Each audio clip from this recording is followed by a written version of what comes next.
Hello guys, welcome on my YouTube channel Comteria.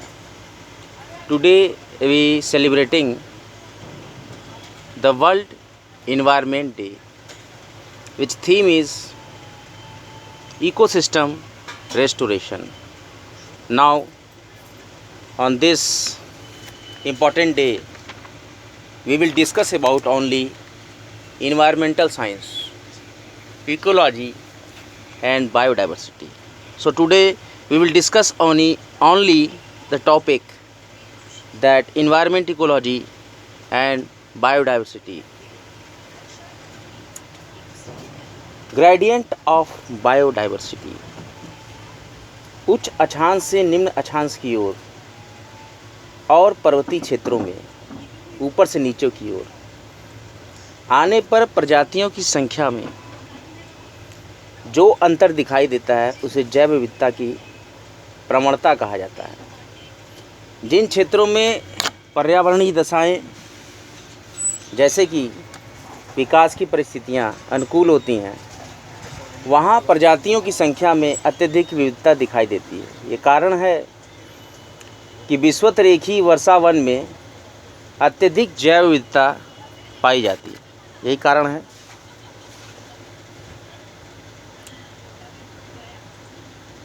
उच्च अक्षांश से निम्न अक्षांश की ओर या ध्रुवों से भूमध्य रेखा की ओर चलने पर और पर्वतीय क्षेत्रों में ऊपर से नीचे की ओर आने पर परिस्थितियां अनुकूल होने के कारण जैव विविधता में वृद्धि होती है। पर्वतीय क्षेत्रों में जैव विविधता में भिन्नता का बड़ा कारण तापमान में कमी है। अतः जैव विविधता प्रवणता से किसी भौगोलिक क्षेत्र या आवास में प्रजातियों की प्रचुरता का पता लगाया जाता है। प्रचुर जैव विविधता वाले देशों में जिन देशों में प्रजातियों की संख्या अत्यधिक होती है और उन्हें कहा जाता है प्रचुर जैव विविधता वाला देश। तो विश्व स्तर पर 17 मेगा डाइवर्सिटी की पहचान की गई है। लगभग जो मैं आपको क्रमशः बता रहा हूँ, south Africa, Malaysia, Ecuador Bharat, Papua New Guinea, Venezuela, Indonesia, Brazil, Mexico, Philippines, Australia, Madagascar, चीन, पेरू, कांगो, यूएसए और कोलंबिया। भारत में अब तक ज्ञात जंतु और पादप की प्रजातियों की अगर मैं बात करूं तो एक स्तंभ में पादप समूह की बात करूंगा और दूसरे स्तंभों में उनकी संख्या की।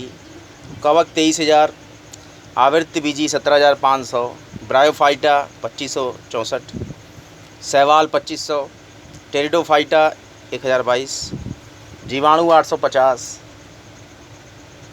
अनावृतबीजी 64, आर्थ्रोपोडा 57,525, निम्न समूह 9979, मोलस्क 5,042, मत्स्य 2564, सरीसृप 1228, उभयचर 428, पक्षी 204। इस तरह की प्रजातियां पाई जाती हैं। इनकी संख्याएं मैंने आपको क्रमशः बताई। वैश्विक जैव विविधता का 7 से 8% भाग भारत में पाया जाता है। बाद में जैव विविधता की समृद्धता के लिए भौगोलिक दशाएं जैसे कि विशाल भूभाग, स्थल रूपों की भिन्नता, विभिन्न जलवायु, विभिन्न प्रकार की मिट्टियाँ और अक्षांशीय विस्तार ये उत्तरदायी होती हैं। Hot spots of biodiversity. जैव विविधता के हॉट स्पॉट शब्द का प्रयोग पहली बार 1988 में ब्रिटिश पारिस्थितिकीविद नॉर्मन मेयर्स ने किया था। पृथ्वी के स्थलीय समूह के कुल 2.3% भाग पर फैले इन हॉट स्पॉट क्षेत्रों में 60% से अधिक प्रजातियां पाई जाती हैं। जैव विविधता हॉट स्पॉट वे क्षेत्र हैं जहां पर जैव विविधता की प्रचुरता के साथ स्थानिक प्रजातियों की भी प्रचुरता पाई जाती है और जहां स्थानिक प्रजातियों की बहुलता हो लेकिन आवास विनाश का संकट बना हुआ हो तो ऐसे स्थान को जैव विविधता हॉट स्पॉट कहा जाता है। और किसी क्षेत्र को हॉट स्पॉट घोषित करने के लिए 3 मानक होते हैं। पहला है जाति बहुलता, स्पीसीज रिचनेस। ऐसे क्षेत्रों में पादपों, जंतुओं, सूक्ष्मजीवों की बहुलता होनी चाहिए जिसमें पादपों की कम से कम 1500 या विश्व के समग्र का कम से कम 0.5% प्रजातियाँ होनी चाहिए। दूसरी स्थानिकता एंडेमिज्म, उस क्षेत्र में बहुत ज़्यादा स्थानिक प्रजातियाँ पाई जाती हैं, जैसे कि पौधे, जंतुओं और सूक्ष्म जीवों की उन प्रजातियों को जो स्थानिक प्रजातियाँ कहा जाता है, किसी क्षेत्र विशेष में ही पाई जाती हैं, अन्यत्र नहीं, ऐसा आपको पता करना होगा। और तीसरा जो महत्वपूर्ण बिंदु होगा, आकांक्षा बोध, थ्रेट परसेप्शन, उस प्रजाति पर निकट भविष्य में लुप्त होने का खतरा मंडरा रहा हो, तभी वो कहा जाएगा कि जैव विविधता के तप्त स्थल में हुआ था। और प्रजातियों के मौलिक आवासों कम से कम 70% भाग नष्ट हो गया हो, या तो उसकी वास्तविक प्राकृतिक वनस्पति का लगभग 70% भाग समाप्त हो चुका। विश्व के ज़्यादातर हॉट स्पॉट उष्णकटिबंध या अर्ध उष्णकटिबंध में पाए जाते हैं। कंजर्वेशन इंटरनेशनल द्वारा जारी अद्यतन सूची के अनुसार विश्व के विभिन्न महाद्वीपों में कुल लगभग 35 हॉट स्पॉट स्थित थे, और इनमें पौधों की 50% से अधिक प्रजातियां, स्थलीय कशेरुकियों की 43% प्रजातियां स्थानिक रूप से पाई जाती हैं, और विश्व के पौधे, पक्षियों, स्तनधारियों, सरीसृपों और उभयचरों की 60% प्रजातियां इन्हीं क्षेत्रों में पाई जाती हैं। हॉट स्पॉट्स की बात कर ले तो उत्तर मध्य अफ्रीका के हॉट स्पॉट्स में लगभग मैं आपको हॉट स्पॉट्स बता रहा हूँ, कुछ अपडेट्स भी हो जाते हैं, वो मैं आपको बाद में अपडेट कर दूँगा। एक मोटा जो मैं बता रहा हूँ कि उत्तर और मध्य अमेरिका के हॉट स्पॉट में कैलिफोर्निया फ्लोरिस्टिक प्रदेश हॉट स्पॉट, कैरेबियन द्वीप समूह hot spot, Madrean pine oak वन हॉट स्पॉट, मध्य अमेरिका हॉट स्पॉट। और वहीं अगर दूसरी तरफ दक्षिणी अमेरिका के हॉट स्पॉट की बात करें तो उष्णकटिबंधीय एंडीज हॉट स्पॉट, अटलांटिक वन hot spot, Cerrado hot spot, Chile शीतकालीन वर्षा वाल्दिवियन वन हॉट स्पॉट, और टुम्बेस चाको मागदालेना हॉट स्पॉट। और वहीं यूरोप और मध्य एशिया के हॉट स्पॉट्स की चर्चा करें तो काकेशस पर्वत hot spot, Iran Anatolia hot spot, भूमध्य सागरीय बेसिन, उसके पूर्वी तटीय हॉट स्पॉट, मध्य एशिया का पर्वतीय हॉट स्पॉट। और अफ्रीका के हॉट स्पॉट्स की चर्चा करें, कैप फ्लोरिस्टिक क्षेत्र हॉट स्पॉट, पूर्वी अफ्रीका के तटीय वन हॉट स्पॉट, पूर्वी अफ्रो मोन्टानी हॉट स्पॉट, पश्चिम अफ्रीका के गिनियन वन hot spot, Horn of Africa hot spot, Madagascar और हिंद महासागरीय समूह hot spot, Maputaland, Pondoland, Albany hot spot, succulent, Karoo hot spot. दक्षिण एशिया के हॉट स्पॉट्स में क्रमशः पूर्वी Himalaya hot spot, Indo Burma hot spot, पश्चिमी घाट और श्रीलंका हॉट स्पॉट। पूर्वी एशिया और एशिया प्रशांत के हॉट स्पॉट में पूर्वी मलेशिया मेलानेशिया द्वीप hot spot, Japan hot spot, दक्षिण पश्चिम चीन के पर्वत hot spot, New Caledonia hot spot, New Zealand hot spot, Philippines hot spot, Polynesia Micronesia hot spot, दक्षिण पश्चिम Australia hot spot, Sundaland hot spot, Wallacea hot spot, पूर्वी Australia के वन हॉट स्पॉट। उष्णकटिबंधीय क्षेत्रों में स्थित हॉट स्पॉट क्षेत्रों में सबसे अधिक मानव जनसंख्या घनत्व पाया जाता है। हॉटेस्ट हॉट स्पॉट क्या है? What do mean by hottest hot spot? विश्व के जिन हॉट स्पॉट क्षेत्रों में स्थानिक प्रजातियों की प्रचुरता पाई जाती हैं वे क्षेत्र अत्यधिक हॉट स्पॉट क्षेत्र कहलाते हैं। इसमें लगभग 8 हॉट स्पॉट क्षेत्रों को रखा जाता है, जैसे Madagascar Philippines, Caribbean Indo Burma, पश्चिमी घाट श्रीलंका, सुंडालैंड, ब्राज़ील का अटलांटिक वन क्षेत्र और तंजानिया केन्या के तटीय वन एवं पूर्वी आर्क क्षेत्र। जैव विविधता के हॉट स्पॉट के क्षेत्र में जैव विविधता की प्रचुरता होने के साथ ही जैव विविधता के विनाश का खतरा भी ज़्यादा होता है। बायोडाइवर्सिटी इन इंडिया, वैश्विक जैव विविधता का 7 से 8% भाग भारत में पाया जाता है। भारत की समुद्र जैव विविधता का कारण यहाँ की भौगोलिक और जलवायु दशाओं और प्राकृतिक आवासों की विविधता के कारण जीव जंतुओं और प्राणियों में विविधता पाई जाती है। भारत में एशिया, यूरोप, अफ्रीका तीनों ही प्रकार की जीव जातियाँ पाई जाती हैं।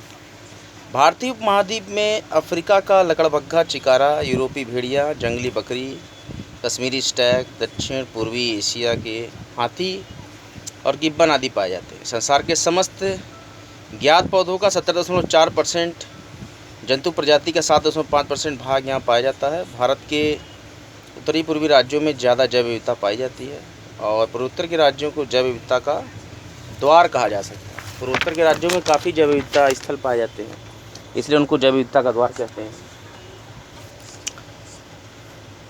भारत को 3 जैव विविधता वाले क्षेत्रों में बांटा जा सकता है। हिमालय पर्वत तंत्र की जैव विविधता, दूसरा है प्रायद्वीपीय प्रदेश की जैव विविधता और आखिरी मध्यवर्ती मैदानी जैव विविधता।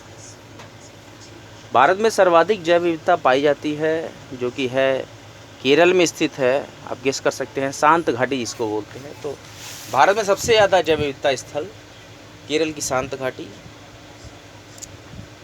और ब्राज़ील के बाद सर्वाधिक जैव विविधता भारत के सघन वनों में पाई जाती है। इसके साथ ही साथ भारत में जैव विविधता के हॉट स्पॉट्स में भारत का महत्वपूर्ण स्थल है। विश्व की कुल क्षेत्रफल का 2.4% भूभाग समाहित करता है भारत, और भारत में विश्व की 7 से 8% जैव विविधता पाई जाती है। भारत के हॉट स्पॉट क्षेत्रों में हिमालय क्षेत्र, इंडो बर्मा क्षेत्र, पश्चिमी घाट, श्रीलंका क्षेत्र, सुंडालैंड। चर्चा करते हैं हिमालयी हॉट स्पॉट। पूर्वी हिमालय हॉट स्पॉट क्षेत्र भारत के उत्तर पूर्वी भाग, दक्षिण मध्य और पूर्वी नेपाल और भूटान के क्षेत्रों में फैला हुआ है।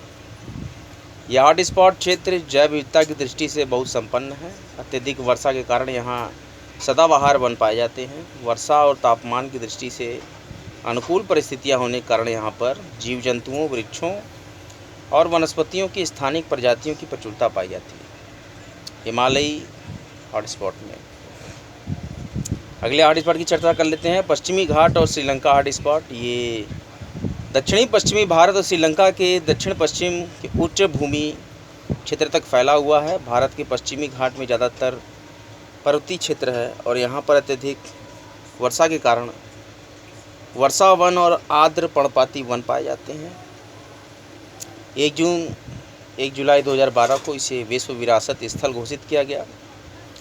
पश्चिम घाट की पारिस्थितिकी में विभिन्न प्रकार की पारितंत्र जैसे जैविक और भौगोलिक क्रियाएं पाई जाती हैं। परिस्थितियां अनुरूप होने के कारण इस हॉट स्पॉट क्षेत्र में जैव विविधता की प्रचुरता पाई जाती है। यहाँ पर पौधों की लगभग 6000 प्रजातियाँ पाई जाती हैं और इसमें 3000 स्थानिक प्रजातियाँ हैं। 500 प्रकार के फूल पौधे, 39 प्रकार के स्तनधारी, 508 प्रकार के पक्षी, 179 प्रकार के उभयचर पाए जाते हैं। इस क्षेत्र में अत्यधिक जनसंख्या वास करती है। श्रीलंका क्षेत्र में सदाबहार वर्षावन पाए जाते हैं। यहाँ कुछ विशेष प्रजातियाँ जैसे फ्लाइंग गिलहरी, शेर जैसी, पूँछ वाला बंदर, एशियाई हाथी, नीलगिरी, नाहर, ताहर, भारतीय बाघ इत्यादि पाए जाते हैं। पश्चिमी घाट की चर्चा करें तो पश्चिमी घाट एक पर्वत श्रेणी है जो पश्चिमी तटीय मैदान को भारतीय प्रायद्वीप से अलग करती है। यह तापी नदी के दक्षिणी किनारे से आरंभ होकर कन्याकुमारी तक फैली हुई है। इसका विस्तार गुजरात, महाराष्ट्र, गोवा, कर्नाटक, केरल और तमिलनाडु राज्यों में है। स्थानीय लोग उसे समयांद्री पहाड़ी के नाम से भी जानते हैं। पश्चिमी घाट को पश्चिमी घाट की प्रमुख चोटियाँ नायमुदी 2695 मीटर लगभग, दूधा बेटा 2636 मीटर लगभग और मुकरती 2554 मीटर लगभग ऊंचाई होगी। पश्चिमी घाट उष्णकटिबंधीय उपोष्णकटिबंध की प्राकृतिक वनस्पति से ढका है। ये श्रेणी पारिस्थितिकी दृष्टि से संवेदनशील है। भारत सरकार ने इस पर्वतमाला में 2 जीवमंडल संरक्षित क्षेत्र, 13 नेशनल पार्क, कई वन्यजीव अभ्यारण्य स्थापित किए हैं। नीलगिरी बायोस्फीयर रिजर्व लगभग 5500 वर्ग किलोमीटर क्षेत्र पर फैला हुआ है। इसमें बांदीपुर, नागरहोल नेशनल पार्क। इन राष्ट्रीय उद्यानों में पतझड़ और सदाबहार वाले कुल वृक्ष पाए जाते हैं। इनके अतिरिक्त मुदुमलाई नेशनल पार्क और मुकरती नेशनल पार्क भी पश्चिमी घाट में स्थित हैं। पश्चिमी घाट के सघन सदाबहार वनों को शोला कहा जाता है। शोला के नाम से जानते हैं। पश्चिमी घाट के सघन सदाबहार वनों को शोला के नाम से पुकारते हैं। तो इंडो बर्मा हॉट स्पॉट के बारे में चर्चा करते हैं।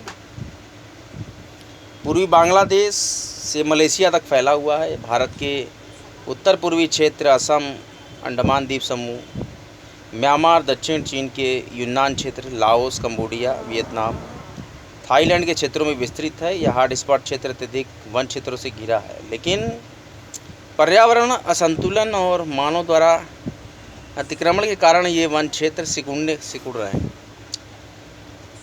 इनके सिकुड़ते जाने के कारण और जिससे यहाँ की स्थानिक प्रजातियाँ प्रभावित हो रही हैं। इस क्षेत्र में बहुत सी कपी प्रजातियाँ हैं, जैसे बंदर, लंगूर, गिब्बन, पक्षियों की भी कई प्रजातियाँ पाई जाती हैं। नेक्स्ट है चौथा, सुंडालैंड हॉट स्पॉट। यह हॉट स्पॉट क्षेत्र दक्षिण पूर्व एशिया में स्थित इंडो मलाया द्वीप समूह के पश्चिमी भाग तक फैला हुआ है। संयुक्त राष्ट्र संघ ने सुंडालैंड हॉट स्पॉट क्षेत्र को 2013 में विश्व आरक्षित जैव मंडल घोषित किया। ये स्थलीय और समुद्री जैव विविधता की दृष्टि से अत्यधिक महत्वपूर्ण क्षेत्र है। इसमें Indonesia, Malaysia, Singapore, Brunei, Philippines, Bharat का निकोबार द्वीप समूह भी सम्मिलित है। अगर इनके विस्तारों की बात करें तो इंडो बर्मा यानी भारत म्यांमार सीमा 23,73,057 वर्ग किमी और सुंडालैंड की 15,01,063 वर्ग किमी। हिमालय, पूर्वी हिमालय की 7,41,706 वर्ग किमी और पश्चिमी घाट श्रीलंका हॉट स्पॉट की 1,79,611 वर्ग किमी में विस्तारित है। ये भारत का सबसे बड़ा हॉट स्पॉट इंडो बर्मा यानी भारत म्यांमार का सीमा हॉट स्पॉट है। भारत का सबसे छोटा हॉट स्पॉट पश्चिमी घाट और श्रीलंका हॉट स्पॉट। सभी वैश्विक हॉट स्पॉट क्षेत्रों में सर्वाधिक मानव जनसंख्या घनत्व पश्चिमी घाट में पाया जाता है। और समुद्र संवेदनशील क्षेत्र, समुद्री सुरक्षा की दृष्टि से संवेदनशील क्षेत्रों को HOP हॉट स्पॉट कहा जाता है। हॉट स्पॉट, इस अवधारणा के जनक अमेरिकी समुद्र विज्ञानी सिल्विया अर्ल हैं। वर्तमान में कुल 50 हॉट स्पॉट हैं जो कि समुद्र संवेदनशील क्षेत्र होते हैं, जिनमें से भारत में 2 हॉट स्पॉट जो लक्षद्वीप और अंडमान निकोबार द्वीप समूह को 2 ही हॉट स्पॉट भारत में पता किए गए हैं। तो एक हॉट स्पॉट होता है, एक हॉट स्पॉट होता है। तो हॉट स्पॉट समुद्री संवेदनशील क्षेत्रों को कहा जाता है। अत्यधिक जैव विविधता वाले क्षेत्रों में उष्णकटिबंधीय वर्षा वन, इसमें सर्वाधिक जैव विविधता पाई जाती है। उष्णकटिबंधीय वर्षा वन विश्व के 13% भूभाग पर विस्तीर्ण है। यहाँ संसार की 50% से ज़्यादा प्रजातियाँ पाई जाती हैं। अनुकूल परिस्थितियों के कारण यहाँ जैव विविधता इतनी अधिक पाई जाती है कि उष्णकटिबंधीय वर्षा वन को जैव विविधता का भंडार कह सकते हैं। दक्षिण अमेरिका के अमेजन उष्णकटिबंधीय वर्षा वनों की जैव विविधता विश्व में सर्वाधिक है। अमेजन वर्षा वन को उसकी विशालता के कारण पृथ्वी का फेफड़ा कहा जाता है। उष्णकटिबंधीय क्षेत्रों में ज़्यादा जैव विविधता पाए जाने के कारण ज़्यादा सौर ऊर्जा उपलब्ध होती है, जिससे उत्पादन अधिक होता है और कम मौसमी परिवर्तन होता है और मानव का हस्तक्षेप बहुत ही कम मात्रा में होता है। प्रवाल भित्तियों की बात करो तो इन्हें समुद्री वर्षा वन भी कहकर पुकारा जा सकता है। प्रवाल भित्तियाँ जीवों के लिए एक आदर्श पारितंत्र प्रदान करती हैं। पूर्वी हिंद महासागर और पश्चिमी प्रशांत महासागर के संक्रमण क्षेत्र में प्रवाल भित्तियाँ ज़्यादा पाई जाती हैं और यहाँ जैव विविधता भी अधिक है। आर्द्र भूमियों की बात करें, आर्द्र भूमियाँ भी जैव विविधता की दृष्टि से समुद्र समृद्ध होती हैं। जल एवं स्थल के मध्य के संक्रमण क्षेत्र को आर्द्र भूमि कह सकते हैं। वनस्पतियों का शीघ्र विकास होने के कारण यहाँ जीवों को बेहतर आवास उपलब्ध हो जाता है। मैंग्रोव वन क्षेत्र की बात करें तो इसकी परिभाषा मैं बताऊंगा कि ऐसे वृक्ष हैं जो जलमग्न रहकर लवणीय पर्यावरण में अपना पोषण और संवर्धन करते हैं। अतः सर्वा जैव विविधता भूमध्य रेखी के निकटवर्ती प्रदेशों में होता है और न्यूनतम जैव विविधता जो है ध्रुवों के निकट, क्योंकि स्थायी हिमच्छादन के कारण ध्रुवों के निकट होता है। सर्वाधिक जैव विविधता वाला महाद्वीप अफ्रीका महाद्वीप है। यहाँ सबसे ज़्यादा जैव विविधता पाई जाती है। जितनी ज़्यादा जंगल झाड़ियाँ वनावरण होगा तो वहाँ जैव विविधता उतनी ज़्यादा पाई जाएगी।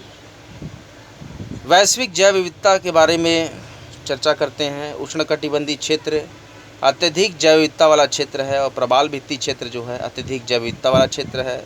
आर्द्र भूमि क्षेत्र भी अत्यधिक जैव विविधता वाला क्षेत्र है और उपध्रुवी क्षेत्र कम जैव विविधता वाला क्षेत्र है और मरुस्थलीय क्षेत्र भी कम जैव विविधता वाला क्षेत्र है और सतत हिमाच्छादित ध्रुवीय क्षेत्र भी निम्न जैव विविधता वाला क्षेत्र कहा जा सकता है। निम्न अक्षांशों में उच्च अक्षांशों से ज़्यादा जैव विविधता पाई जाती है। निम्न अक्षांशों में ज़्यादा जैव विविधता मिलती है। There are more biodiversity in निम्न अक्षांश। नाउ स्पेसीज एक्सटिंक्शन, प्रजाति विलोपन। प्रजाति विलोपन क्या है? किसी प्रजाति का विलोपित हो जाना, नहीं दिखना, लेकिन किसी मानक के थ्रू होता है। देखते हैं, किसी प्राकृतिक आवास, चिड़ियाघर, संरक्षित क्षेत्र आदि से जीव समुदाय की विशिष्ट प्रजाति के पूर्णतया समापन को प्रजाति विलोपन कहा जाता है। किसी प्राकृतिक आवास, चिड़ियाघर, संरक्षित क्षेत्र आदि से जीव समुदाय की विशिष्ट प्रजाति के पूर्णतया समापन को प्रजाति विलोपन कहा जाता है। प्रजातियों के विलोपन के लिए प्राकृतिक और मानवीय कारण उत्तरदायी हैं। निर्वनीकरण, औद्योगिक विकास, नगरीकरण आदि के कारण प्रतिवर्ष विलोपन है। प्रजातियों के विलोपन से जैव विविधता का ह्रास होता है। प्रजातियों के विलोपन से जैव विविधता का ह्रास होता है, जिसके प्रमुख कारण हैं कि जैव विविधता के ह्रास से कारण क्या है। तो नई प्रजातियों का उद्भवन एक प्राकृतिक प्रक्रिया है। प्रजातियों के विलोपन और जैव विविधता ह्रास की और नई प्रजातियों के उद्भवन की प्राकृतिक प्रक्रिया अत्यंत धीमी होती है, लेकिन प्रजातियों के विलोपन और जैव विविधता के ह्रास की मानव जनित प्रक्रिया इतनी तीव्र होती है, नई प्रजातियों को उद्भवन के लिए वांछित समय ही नहीं मिल पाता है। इससे जैव विविधता में ह्रास होता है। जैव विविधता के ह्रास के मुख्य कारण है कि प्राकृतिक कारण में ज्वालामुखी उद्गार, जलवायु परिवर्तन, सूखा, अकाल, पृथ्वी अलका पिंड की टक्कर। मानव जनित कारण में प्राकृतिक आवासों का विनाश, आवासों का विखंडन, वन्य जीवों का अवैध शिकार, विदेशी जातियों का प्रवेश, स्थानांतरी कृषि, जलवायु परिवर्तन, प्राकृतिक आपदाएं, कृषि का वैज्ञानिकरण, औद्योगिकरण, नगरीकरण, पर्यावरणीय प्रदूषण और निर्वनीकरण।